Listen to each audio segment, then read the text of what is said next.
application review, business review, investment, lifestyle, social politic.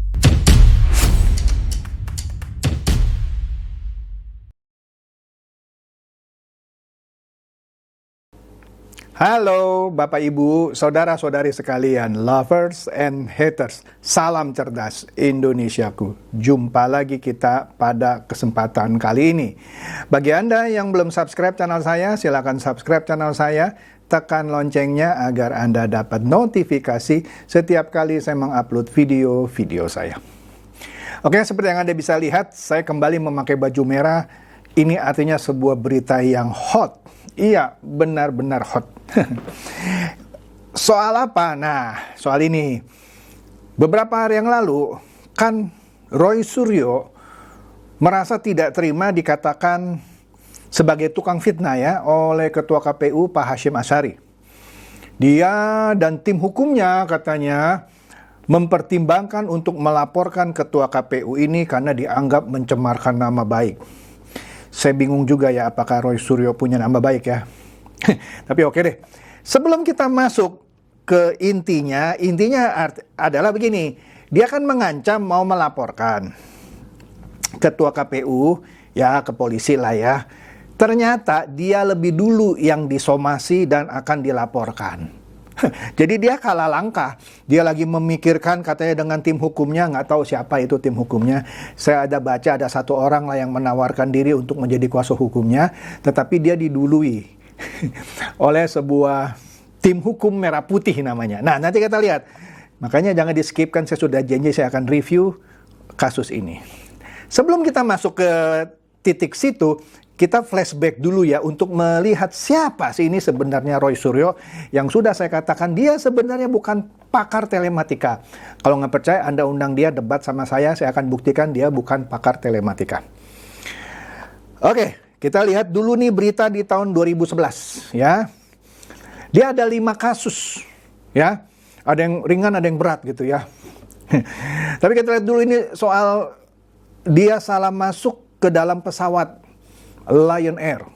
Nah, ini berita di Kompas 26 Maret 2011. Kompas menuliskan bahwa Lion Air berkata Roy Suryo salah masuk pesawat. Loh, kok bisa ya salah masuk pesawat? Kan bukannya ketika kita masuk pesawat tuh kan ada yang memperhatikan atau minta boarding pass kita, kalau tidak sesuai tidak boleh masuk kan? Tapi dia bisa masuk. Oke deh. Kita lihat lagi dulu nih ya berita yang lain. Ini kan dari Kompas ya. Nah, kalau dari JPNN 27 Maret 2011 juga dikatakan di sini salah kursi Roy Suryo diturunkan dari pesawat. Padahal waktu itu dia masih menjadi anggota DPR RI, ya. Salah kursi dia. Satu, udah salah pesawat ya otomatis salah kursi lah karena kursi itu punya orang lain. Oleh karena itu dia diturunkan. Nah, tapi ada berita-berita di mana dia menyangkal bahwa dia salah naik, bahwa dia diturunkan, dia yang sukarela katanya. Nanti kita lihatlah beritanya ya. Ini menarik lah supaya Anda ingat-ingat lagi ya. Nah, ini dia nih. Tempo 26 Maret 2011 juga ya. Berapa itu? 12 tahun yang lalu. 12 tahun lebih yang lalu. Judulnya bikin keributan. Roy Suryo bikin keributan. Akhirnya Roy Suryo diusir dari pesawat. Tapi di berita lain dia menyanggah. Dia bilang, tidak tuh saya tidak diusir, saya yang minta maaf, saya yang keluar sendiri. Oke. Nah, kita lihat nih ya. Jadi intinya, Roy Suryo itu, ketika dia menjadi anggota Komisi 1 DPR, dia terlibat keributan dengan seorang penumpang gara-gara kursi pesawat. Intinya ya, ada seorang namanya Ernest Prakasa. Ya, waktu itu dia naik pesawat Lion jam 6.15 ke Jogja. Tapi di nomor kursi yang punyanya dia sudah ada Roy Suryo dan istrinya. Ya. Setelah dicek, jeng-jeng gitu ya. Tiket Roy Suryo itu untuk flight 745. 7.45, 1,5 jam kemudian. Padahal yang dia naiki jam 6.15. Saya rasa anak kecil juga rasanya tahu ya, kalau jam 7.45 ya jam 7.45 ya. Cuman mungkin dia nggak perhatikan lah, mungkin saja yang periksa boarding pass juga mungkin nggak teliti gitu ya. Akhirnya dia bisa masuk pesawat yang jam 6.15, yang 1,5 jam lebih pagi dia masuk ya.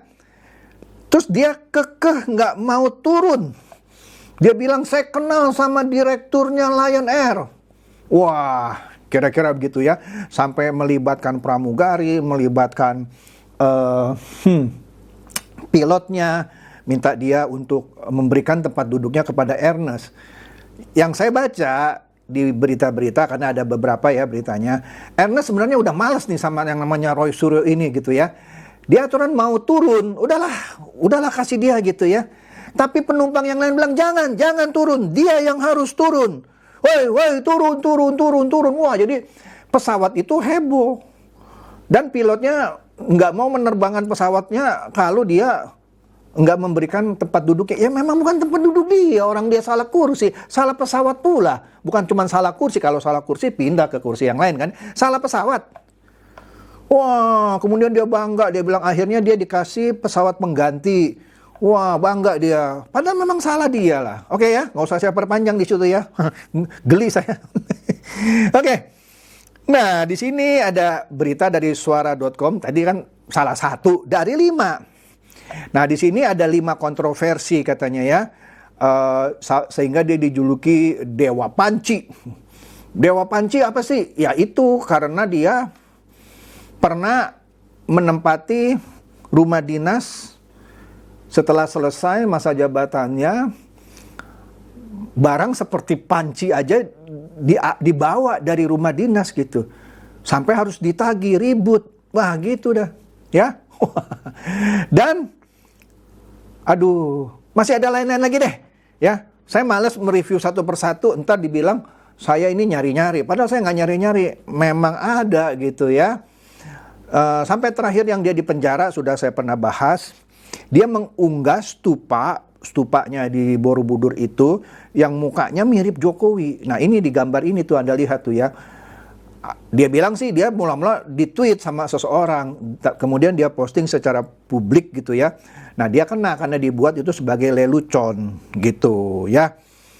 Jadi ada 5 kontroversi ya, selain tadi yang tiket pesawat, yang mana dia salah naik pesawat, kemudian soal panci aja dia bawa pulang, dia nggak kembalikan, ya maka dikasih nama Dewa Panci, dan ada lagi yang lain, terus yang terakhir stupa yang mirip mukanya Pak Jokowi. Yang 2 lagi apa? Udahlah nggak usah dibahas lah. Ntar kalau dibahas satu persatu seperti ngebongkar boroknya Roy Suryo, ya. Oke, nah sekarang kita lihat yang mau saya bahas nih, kenapa saya pakai baju merah. Nah kita kan sudah tahu ya, 2 hari yang lalu konten saya membahas mengenai Roy Suryo ini ya, yang tidak terima disebut tukang fitnah ya, sama ketua KPU ya, sehingga Roy Suryo katanya mempertimbangkan langkah hukum. Wih, pencemaran nama baik tuh gitu. Jadi begini tanggapan ketua KPU katanya ya. Nah, jadi dia bilang berita ini bahwa Roy Suryo mempertimbangkan langkah hukum dengan tim hukumnya untuk setidaknya melaporkan dulu ya, atau mensomasi dulu ya, Ketua Komisi Pemilihan Umum Hashim Asyari seusai dia disebut sebagai tukang fitnah ya. Untuk itu Pak Hashim Asyari katanya nggak ambil pusing katanya dengan rencana dari mantan Menpora tersebut yang akan mempolisikan dirinya. Ya silakanlah, kira-kira begitu ya. Tanya saja dia habis kena pidana apa. Ya dia kan pernah baru selesai di penjara kan, 9 bulan plus denda 150 juta. Ya Anda lihatlah konten saya 2 hari yang lalu ya. Nah ancaman Roy akan mempolisikan Hashim lantaran dituding tukang fitnah setelah dirinya membuat postingan melalui akun pribadinya di media sosial X atau Twitter ya. Dalam cuitan itu ya seperti konten saya 2 hari yang lalu, dia mengunggah foto calon wakil presiden nomor urut 2 yaitu Gibran Rakabuming Raka saat berada dalam acara debat pada 22 Desember yang lalu. Yang menjadi masalah adalah Roy Suryo mengunggah gambar sembari menuding ada alat bantu earphone. Padahal di sini yang nyantel itu adalah cantelan mikrofon yang ke mulut begini. Headset jadi satu. Katanya ahli telematika nggak ngerti bahwa itu adalah bagian dari yang nyantel di kuping, headset begini gitu ya. Malah dia merasa itu adalah ear feeder, sesuatu alat yang bisa dipakai untuk mengirimkan suara ke kuping Gibran. Sehingga Gibran bisa lancar bicaranya. Astaga deh. Ya, lancar berbicara menjawab sebuah pertanyaan baik dari moderator maupun cawapres katanya. Padahal Hasyim Asy'ari bilang semua cawapres baik nomor 1, 2, dan 3 menggunakan peralatan yang sama. Yang dia mempersoalkan 3 mic juga semua 3 mic. Kenapa? Karena itu untuk cadangan. Kalau yang satu rusak ada satu lagi. Kalau satu rusak ada satu lagi. Sama semua. Dan tidak ada ear feeder. Boleh ditanya ke calon-calon yang lain. Bahkan ketika Ganjar ditanya oleh wartawan, Ganjar membela Gibran bahwa yang dipakai adalah peralatan yang sama. Sama seperti ketika Ganjar juga debat capres. Kurang apa coba coy? Ya. Nah, ya kita tahulah setelah mengunggah itu Roy Suryo mendapat kecaman dari banyak pihak, termasuk ketua KPU ini Pak Hasyim Asy'ari, ya, yang menyebutnya sebagai tukang fitnah, ya. Oleh karena itu ya Roy berencana melaporkan Hasyim yang menuduhnya sebagai tukang fitnah, ya. Jadi tim hukum saya katanya sedang mengkaji langkah-langkah apa yang akan kami tempuh terhadap perkataan atau tulisan dari ketua KPU ini, ya. Woi. Kita tunggu saja. Tapi sebelum dia masih mikir-mikir, dia disomasi. Nanti saya kasih lihat somasinya. Saya kasih lihat juga beritanya. Jangan di-skip makanya ya. Nah, seperti yang dikatakan oleh Hasyim Asy'ari, Roy Suryo itu pernah dipenjara 9 bulan, baru beberapa bulan bebas dia gitu ya. Dan denda 150 juta karena membuat meme stupa Borobudur dengan wajah mirip Presiden Joko Widodo. Ya. Wah, gitu deh. Ya. Oke, nah ini dia beritanya. Dari antara Selasa 26 Desember, ya 2 hari yang lalu, ya 2 hari yang lalu, tim hukum Merah Putih akan somasi Roy Suryo yang dinilai tuduh Gibran gunakan mic contekan yang tadi ear feeder, mic contekan. Oke, dah itu hari Selasa. Nah ternyata nggak tunggu lama itu. Tanggal 27-nya, nah ini dia nih. Tim hukum Merah Putih ini akhirnya mensomasi Roy Suryo. Itu ada kotak yang saya merahkan itu alamatnya saya tutup ya, karena itu data pribadi. Ini tim hukum Merah Putih mensomasi Roy Suryo. Nah ini saya besarkan nih ya. Kita lihat nih bagian pertamanya dulu nih. Nah di sini kalau kita lihat, jelas bahwa tim hukum Merah Putih ini mensomasi Roy Suryo, ya. Di situ kalau Anda baca bahwa kami dari tim hukum Merah Putih, ya, sebuah relawan yang bla bla bla gitu ya, bertempat di bla bla bla gitu ya. Intinya dia mensomasi Roy Suryo karena, nah ini dia, Anda harus lihat karena apa? Karena dia ya membuat itu statement lah ya, membuat statement yang mana di statementnya itu dia menuduh bahwa Gibran mendapatkan peralatan tidak seperti cawapres lainnya, yang mana itu tidak benar ya. Nah jadi di sini kalau Anda lihat ya, di sini detail lah ya, saya nggak usah bacakan satu persatu, Anda baca aja nih ya. Nah ini bagian yang di bawahnya disebut secara detail ya. Nih kemudian dituduhkan demikian oleh karena itu. Nah ini halaman keduanya, ini saya perbesar ya. Nah jadi dia minta kepada Roy Suryo untuk minta maaf. Nah Anda baca sendiri dah tuh, minta maafnya di mana yang diminta oleh tim Merah Putih ini, ya. Anda bisa lihat aja, ya. Bentar nih, saya lihat. Ada dia minta di beberapa surat kabar lah ya. ya. Dia minta di beberapa surat kabar, kalau tidak, waduh, maka dia akan dilaporkan ke polisi. Wah, sadis nih. Ya. Kemudian ditandatangani oleh 3 orang pengacara. Ya, Anda bisa lihat sendirilah pengacaranya ini siapa saja ya, 3 orang. Nah, jadi kalau saya lihat somasi ini Roy Suryo dikasih waktu 2 kali 24 jam. Ya, 2 kali 24 jam. Ya, yang mana kalau dia tidak menanggapi somasi ini dalam waktu 2 kali 24 jam, mereka akan melaporkan ke pihak yang berwajib, bisa ke Polda, bisa ke Bareskrim.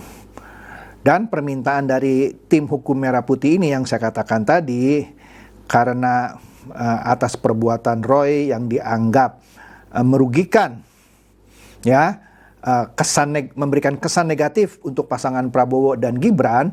Tadi kan sudah saya perlihatkan ya, mereka minta Roy Suryo itu meminta maaf kepada masyarakat Indonesia dan kepada semua elemen masyarakat di harian Kompas, Media Indonesia, dan Rakyat Merdeka. Ada 3, masing-masing setengah halaman, selama 3 hari berturut-turut.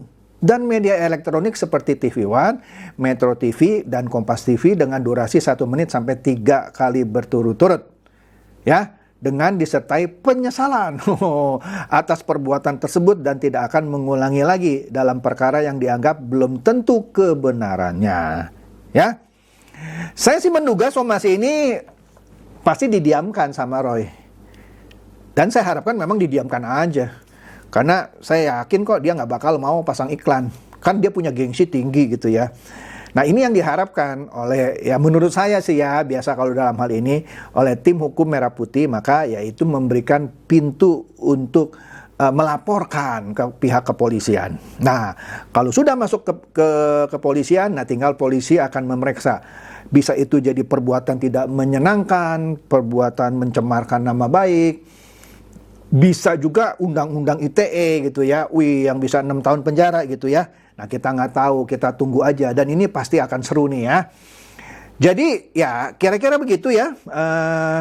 Ini saya dapat somasi ini dari koordinator tim hukum Merah Putih ya, Pak Suhadi. Ya, oke, tetap semangat Pak Suhadi dan teman-teman. Ya, memang harus memang harus tindak lanjuti. Kalau enggak, ini akan memberikan presiden buruk gitu ya, bagi orang yang sembarangan mengeluarkan pendapat yang mana pendapatnya belum tentu benar dan pasti ini tidak benar gitu ya. Karena sudah dijelaskan oleh Ketua KPU, semuanya sama, boleh dicek sama TV-TV penyelenggara. Pak Ganjar pun bilang sama, saya waktu itu pakai juga sama ya. Kok masih ngotot? Ya udah, saya sih lebih suka kalau kasus ini bergulir gitu ya ke pihak kepolisian, kemudian diadili dan berakhir seperti kasus meme Stupak Borobudur gitu, dan dia masuk lagi penjara gitu ya. Ya nggak tahu sih ya, harapan saya jahat juga ya. Oke deh, itu aja dari saya ya. Semoga ini mencerdaskan dan mencerahkan Anda semua. Silakan share video saya ini kepada teman-teman, sahabat atau kerabat supaya mereka tambah cerdas dan tercerahkan. Seperti biasa, terima kasih.